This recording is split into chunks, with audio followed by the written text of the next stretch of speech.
Good morning, good morning. Hello, everyone here in this room. Hello, the studio. Hope you guys are doing well. My name is Tim. If you are not super frequent around here, neither am I. I get to come down as often as Pastor Drew will let me. I'm 13 years into my 40 years in the desert, up in Victorville, California. Pastor up there with my wife and my 4 kids and our 2 dogs. There's probably some turtles and fish at my house too, I don't know. There's a lot of living things. Very glad to be here with you guys this weekend because we get to talk about the most incredible achievement that's ever happened, the most impressive victory that's ever happened. Now, I don't know how many of you guys are Dodgers fans, those Dodgers. Anybody? Okay. All right. That's enough. I'm a Padres fan. But in my neck of the woods, in my desert, man, that Dodger blue is really starting to fly. Dodgers fans are loyal through and through, but man, right now, there's like little flags in windows and little pennants on cubicles and the shirts. You wear them to like breakfast, lunch, and dinner, and you shower in your hat. It's Dodger season. Now, my question to you is this. What do you do when you win? Like on your city league rec softball team, which is obviously the pinnacle of athletic achievement, okay? What do you do when you're coaching your 5-year-old girls soccer team, which is obviously the pinnacle of human chaos? What do you do when you win?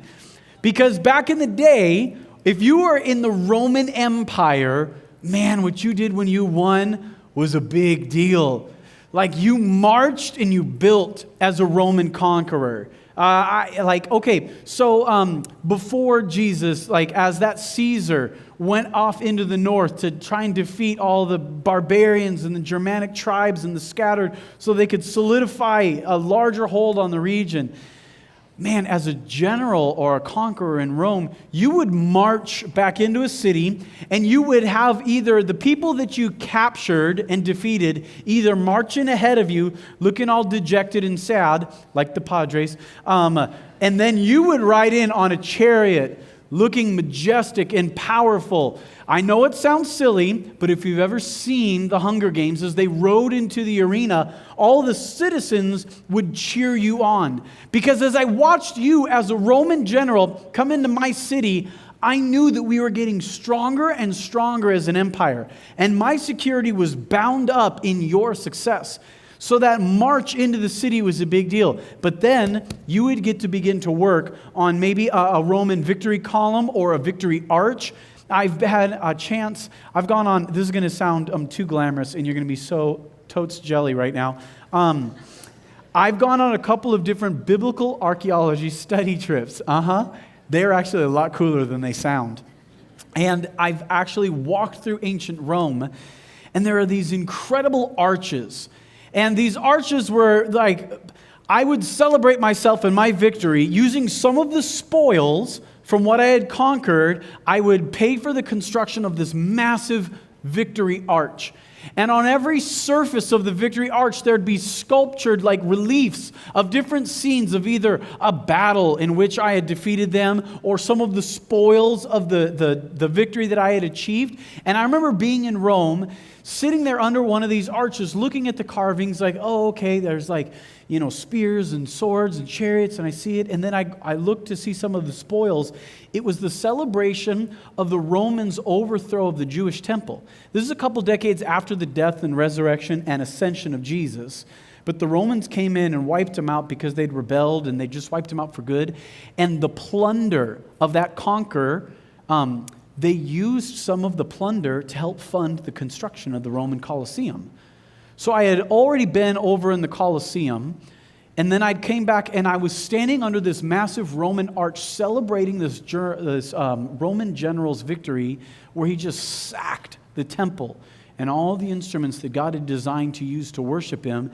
Now they were Roman plunder, melted down, sold, and used to construct the Colosseum.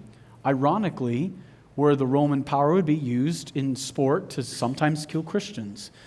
And so I'm standing under this arch, this Roman triumph arch going, man, this is just bizarre for me right now to be in this place where 2,000 years later, I'm still impressed with what that Roman general built. I mean, it is a spectacle.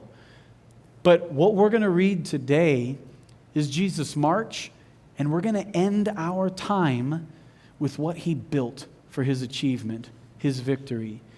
Now you got to understand that when we pick up the pace today in in John 19, we're at the end of a long night, and now we're right in the middle of that weekend. The long night was ridiculous that Jesus had. It starts with his betrayal, okay? And that initiates now a series of trials, and these trials are a joke.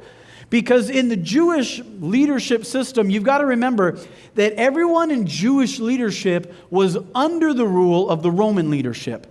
And so no matter who you were as a Jewish leader, an important person, you always had to have your I's dotted and your T's crossed by the Roman people around. So Jesus winds up on one trial, and it's just this fumbling mess where the people around him are so angry that they just want him condemned.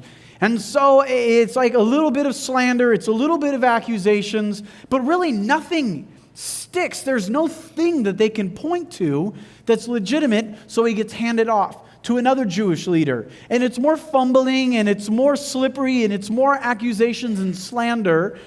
And Jesus just remains quiet.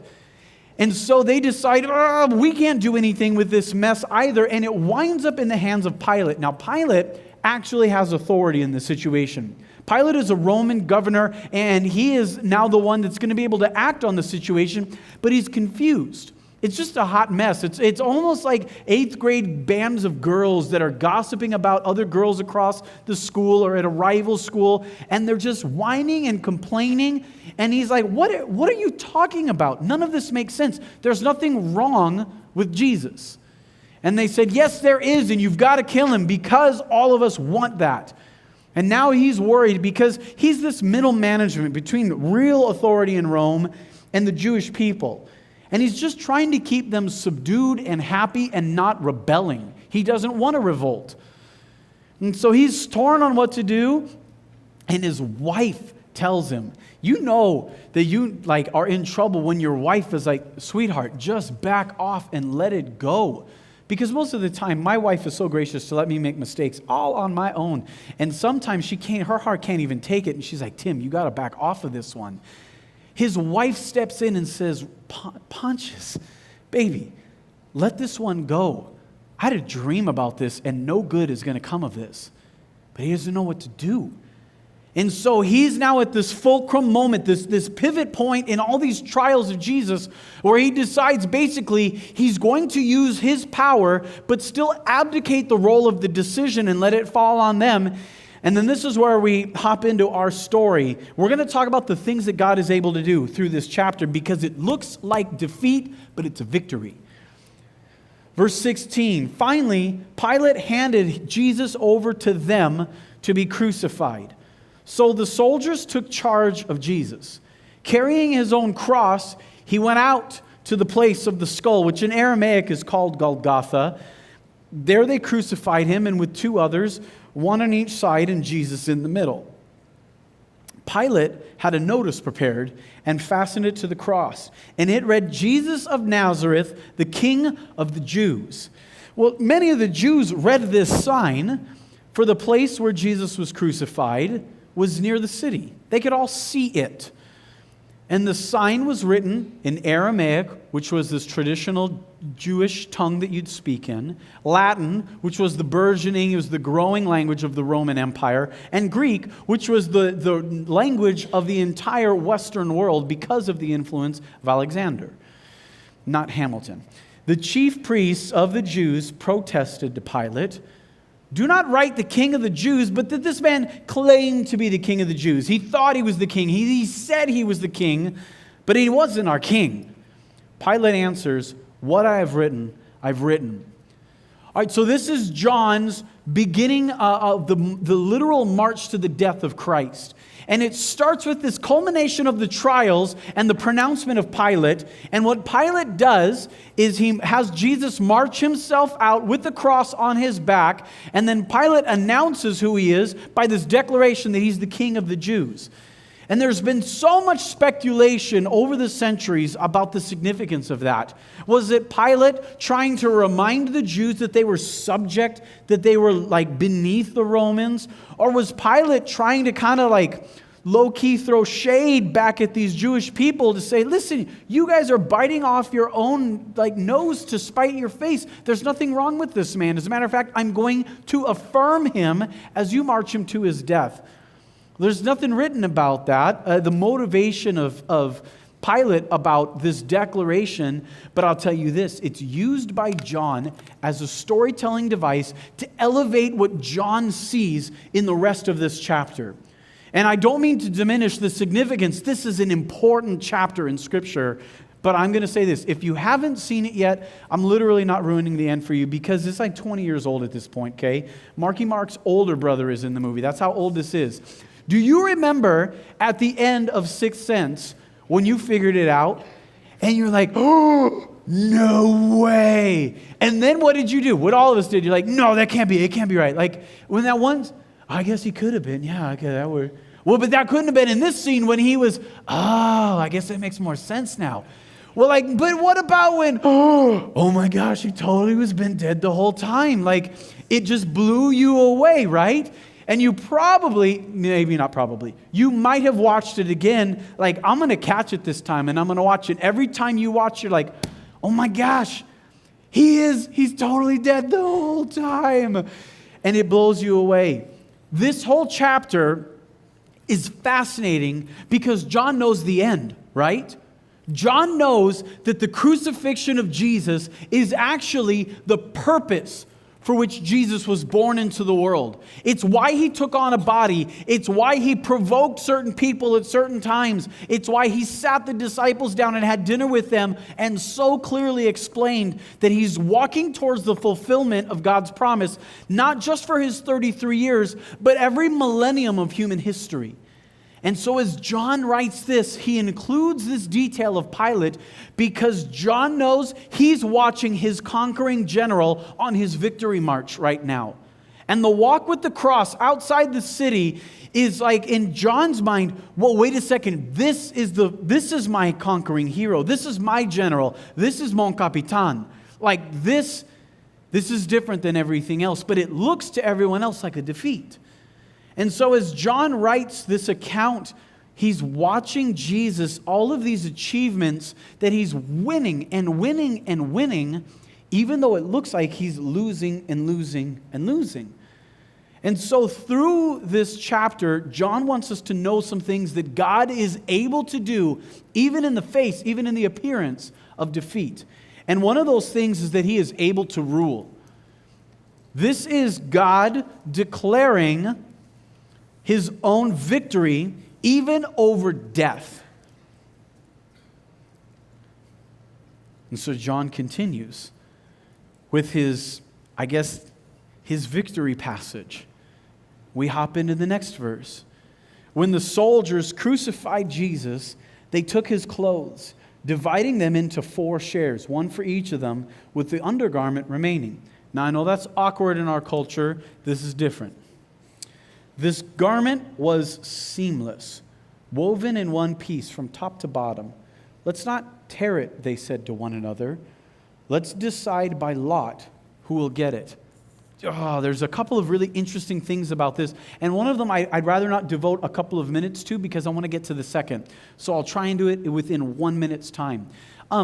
So some of us know that there are just nice things in life. They just are. And if we take the example of a car, if you get like a Toyota Echo or a Yaris or whatever, all of the components in the car, they're okay. Like they're going to hang on the first 3 to 5 years. And then after that, they're going to slowly rattle and crack because it's cheap plastic and it's cheap things that you touch. They didn't invest a ton of time into putting that together. It's an economy car. It's supposed to be bought cheap and run cheap. That's the point.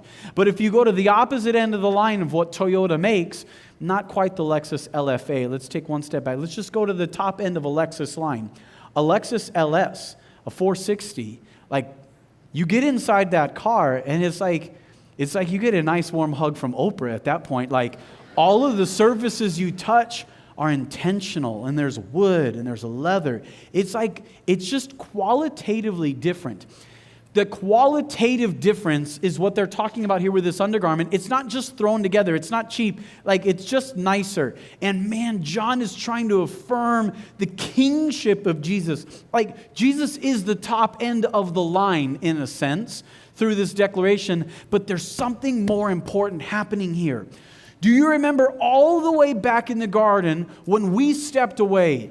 When Adam and Eve stepped away, they betrayed God through the one thing that he asked them not to do, and it's the thing that they decided they would do. Now all of a sudden, God is separated from them, and so he's walking through the garden looking for them, and in this rebellion, they had shame, didn't they? And it was expressed through their own uncovering. They were completely uncovered, which yesterday was not a shameful thing at all, and today is shameful. And God calls out, Adam, where are you?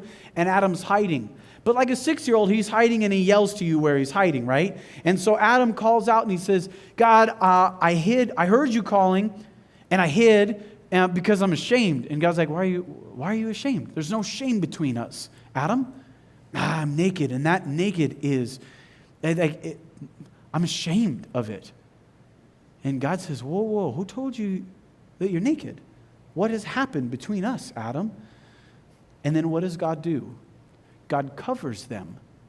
And then with that covering, then God explains the ramifications of that rebellion, that betrayal, that decision.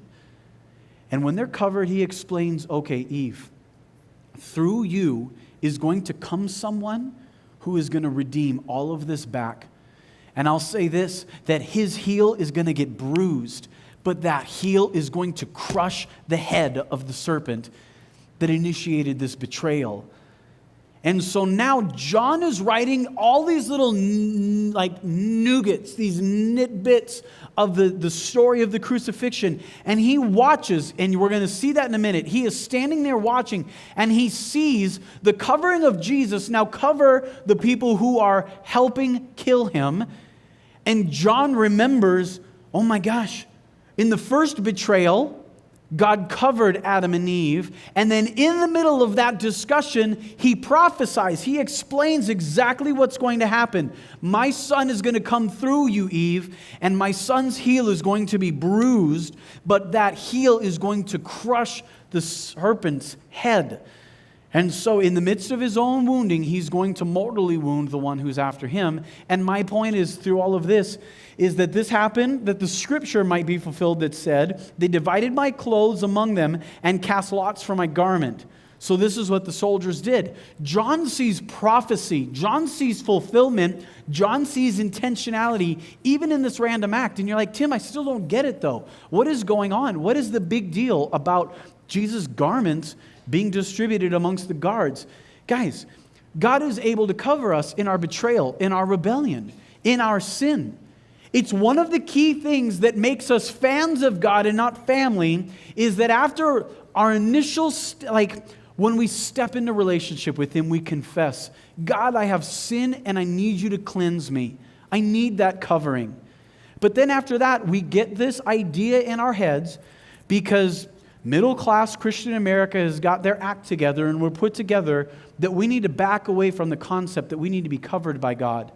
And so we try and get really good at Christianity, and we lose the motivation to return to that discipline of confession that keeps me covered in my walk with God. And all the while, I have a God who desires to cover my shame. It's been His intention from the beginning. When it first happened and there was that first separation, God covered and then talked them through it and promised. And now again, John watches and he sees, oh my gosh, now that they've removed the covering of my rabbi, and now he's ashamed publicly, what they removed from him is covering them. And John repeats the prophecy. He just sees the fulfillment of God's character, person, and action towards you. Brother in Christ, return to your Father with anything that we're ashamed of because He covers you. Sweet sister in Jesus, your Father covers you. That's His desire for you. Our culture mocks and tears down and criticizes. Our Father is above our culture. So the passage goes on. He goes on, and it says this. Near the cross of Jesus stood his mother's sister, Mary, the wife of Clopas, and Mary Magdalene. And when Jesus saw his mother there, and the disciple whom he loved standing nearby, he said to her, "Woman, here is your son." And to the disciple, "Here is your mother." And from that time on, this disciple took her into his home. Now, John is writing about himself right here. So this is John and Mary. And if you've ever seen The Passion of the Christ, oh man, if you can think to yourself, in that moment, in how wounded and beaten, and now you are dying, you are actively dying, Jesus looks down and sees his mom, and when he sees her, he thinks to himself, I've got to take care of her. And so he looks over at John and he says, "John, that's your mom. Mom, that's your son."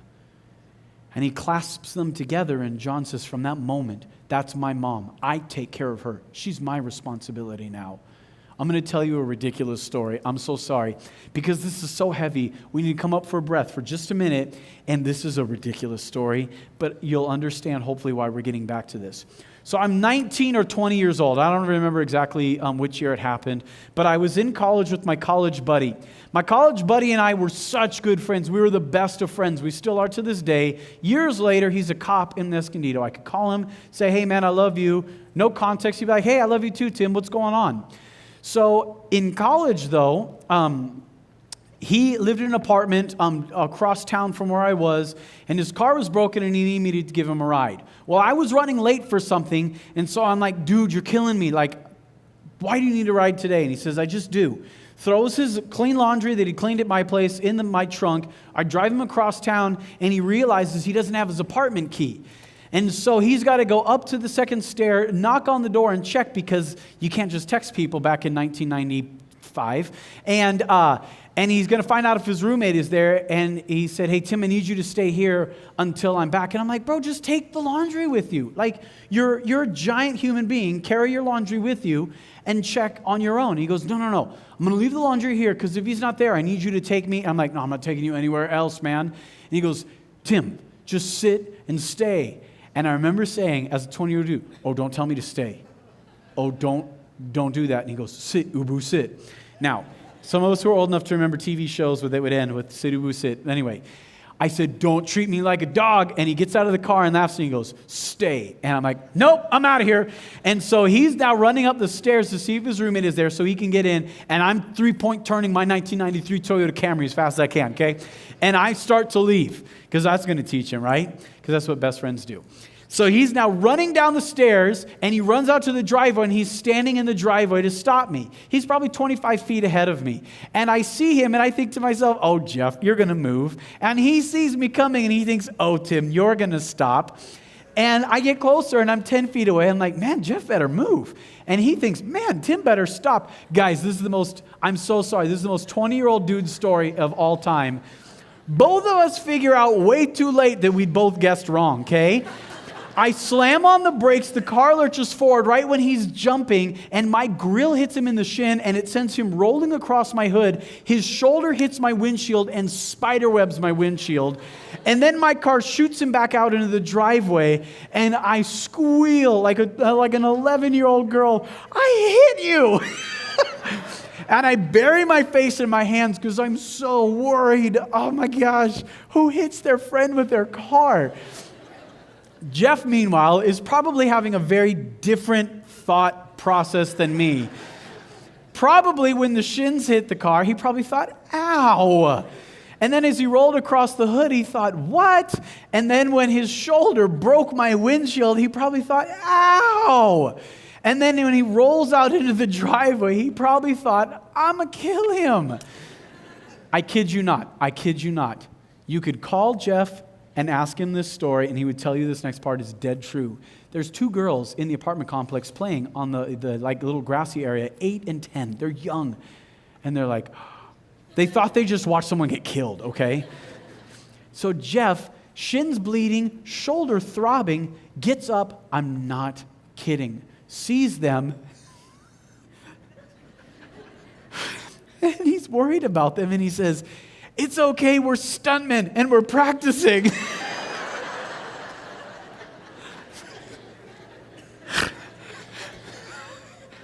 That's so embarrassing that my friend had to lie because I hit him with a car. Now, at the time, we exchanged words after that, and I mean, everything's fine. It's okay. My car wasn't okay, but everything's fine. Looking back, that's crazy. You don't expect a 20-year-old guy, you expect him to roll up and try and fight me or roll around on the ground, right? And guys, it's completely true.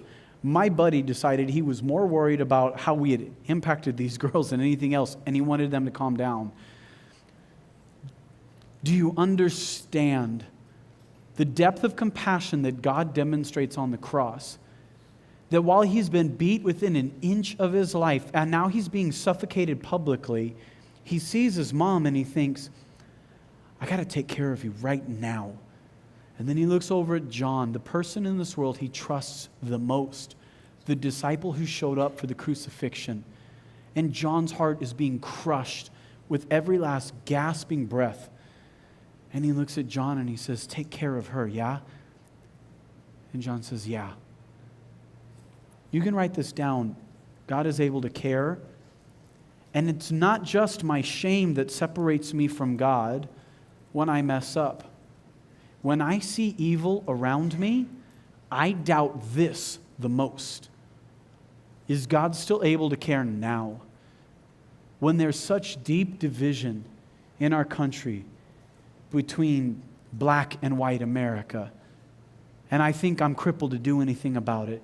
God, do you care? Can you move through my church and my town to advance love?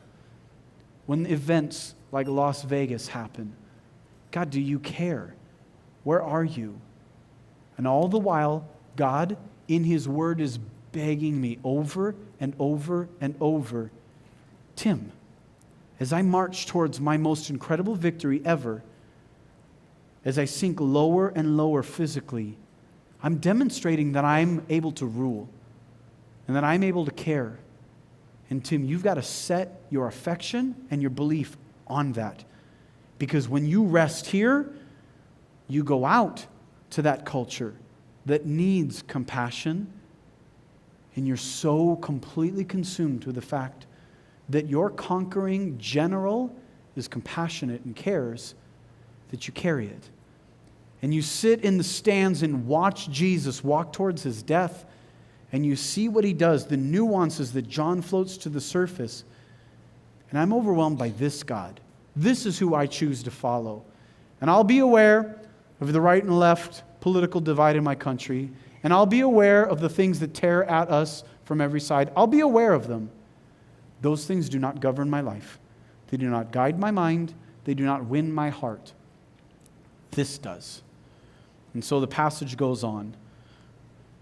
The passage goes on in verse 28, and it says that later, knowing that everything had now been finished, and so that the scripture would be fulfilled, Jesus said, I am thirsty. And a jar of wine vinegar was there. So they soaked a sponge on it, put the sponge on a stalk of a hyssop plant, and lifted it to Jesus' lips. And when he had received the drink, Jesus said, it is finished. And with that, he bowed his head and gave up his spirit. And he lost. And that was the apparent view of this story, is that God lost. Is that all the teaching about love and all the rejection and the rebuking of this bankrupt moral system, all of the followers, all of the miracles, it was all nothing. It was nothing. Because he couldn't even make it to his 35th birthday. He wouldn't have even been old enough to run for president. He lost. It's just that John knows the end of the story. And he's like, oh my gosh, Jesus did it. He finally fulfills what he wanted to do every moment he's been alive. When he steps into a manger, when he steps into a womb, he's given himself a body. And he's like, okay, now this is the moment, Eve, where now I'm coming through you, this incredible tradition of Women giving life has always been a promise, a promise, a promise, a promise for this moment. And now I'm born and I have a body. But because, Mary, you've been moved on by the Spirit of God, I am born without sin. I am apart from that curse. And so the curse that affected Adam and Eve is different from me. My body is temporal. It's limited. It has weaknesses. I'll get tired. I'll grow hungry. But my body is without sin. So that when I march through my life and my trials and my condemnation and my betrayal and my beating, I am pure. But now in this moment, I meet death. Because now I say, Father, heap on me sin. Put it all on me.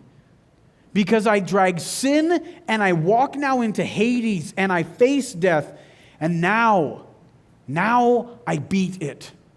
Now I move to the most pressing problem that anyone's ever faced. Every story, every movie, everything you've ever cared about probably has used death as a motivator some point in that story. All the great stories of our generation, death is it either is early in the story so that you care deeply about some character that suffered loss, or it hovers over the story somewhere and you're worried about what's going to happen. Death is non-discriminatory. Death is persistent. Death is simply waiting for every single one of us. And death is my ultimate issue with God. If you're so strong and you're so powerful and you're so loving, then why my mom?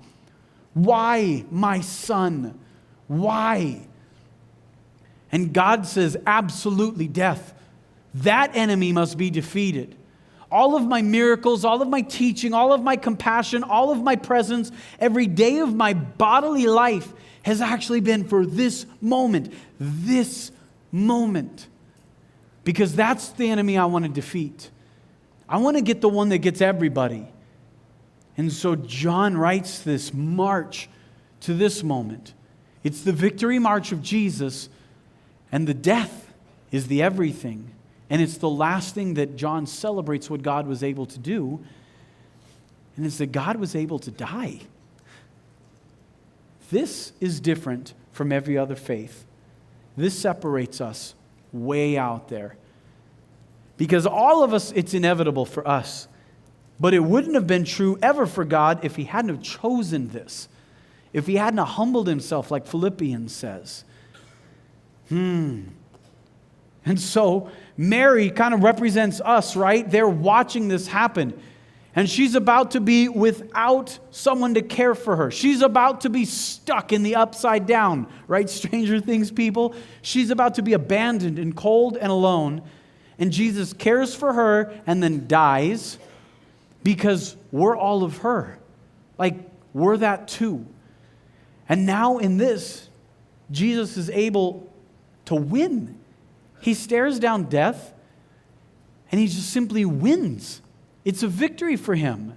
And so this entire march John has been telling us about is something that he wants to get back to the one thing that Jesus has built for us to celebrate him with, and it's not a Roman victory arch. Because Jesus' victory is defeating the ultimate enemy. And so, man, I mean, is there a more fairy tale season this year? And I'm sorry, give me a second. Than the Houston Astros, because their city is in ruins. Your church is trying to care for that city. That is an emotional thing for that clubhouse, guys. They represent something that right now is bigger than baseball. And so it's like almost this team of destiny, right? But then Dodgers fans are like, no, it's been 30 years, we're the team of destiny. Like, we're the team of destiny. And so literally, it's probably the two best teams in baseball this year are actually playing. And man, those Dodgers, if you guys win, it's a big deal. Because you beat the best at that point. Like, that's what you want, right? That's the whole relentless in the world of basketball, the 3-and-1 joke of all time, right? Is because LeBron and the Cleveland LeBroneers came back from 3-1 from a team that had won 73 games. Like, we're impressed with people that do impossible things. There's no faith that offers this. Jesus beat death. And his victory seems at this moment like a loss, but it's not. John knows the end of the movie, and he's overwhelmed. And then, John has given us a gift today. That back earlier, a few chapters when Jesus sat with the disciples, warning them about what's going to look like a defeat, but is actually a victory, he says, I want you to do this. I want you guys to take some bread. Now break that bread. Now pass it around, and I want you to eat this broken bread because you've got to know that my victory arch, the carvings on it that I want you to remember is I want you to remember my body broken. Because it was in my brokenness that I was able to slip into a grave, and in the grave I choked death. So I want you guys to break bread and remember my broken body. And the guys at the dinner table were probably thinking, okay, we'll do that. And so they break bread and they separate it out and it thins out around the room and they eat it. And then Jesus takes a cup and he says, okay, now this cup is the covenant of my blood. It was spoken of in Jeremiah. We're not going to go back through all the Old Testament. But this cup, I want you to drink it, and it washes away all of the residue. What's left of what you crushed in your mouth, it washes it away. Because you're not left in the shame of what separates us. You're reminded that I sacrificed myself for that. And my broken body is a good thing, and then the cup washes away shame. So that when you set it down, you and I are right forever. And the way I want you to celebrate my victory is every generation of Christian, whether they speak Aramaic or Latin or Greek or Bisés or Spanish or English, for every century that people call on my name, I want them to remember me this way. Take communion and remember my body and remember my blood. Guys, there's no faith like this, where the God doesn't demand a sacrifice, where the God doesn't say, why don't you beg for me to notice? But our God says, here's how I would love for you to remember me. I'd love for you to remember that I humbled myself for you. And I don't know if you doubt that I'm able to take charge right now. I don't know if you doubt that I can cover you right now. I don't know if you doubt that I care about what's happening in your life. But when I want you to celebrate my victory, celebrate my humility. Celebrate the fact that I am a sacrifice for you. Don't sacrifice for me. I'm a sacrifice for you. Jesus, we are absolutely humble before you. Jesus, I confess there are so many things in this world that I worry about your ability to control. Things in my life I'm worried you won't cover. And Jesus, I certainly at times doubt about how much you care. So Jesus, I pray that this act, as we move together in faith and humility and worship, Jesus, I tell you that I'm so grateful that you ask me to remember your sacrifice. God, I humble before you, I follow you, and I believe you. In your name I pray. Amen.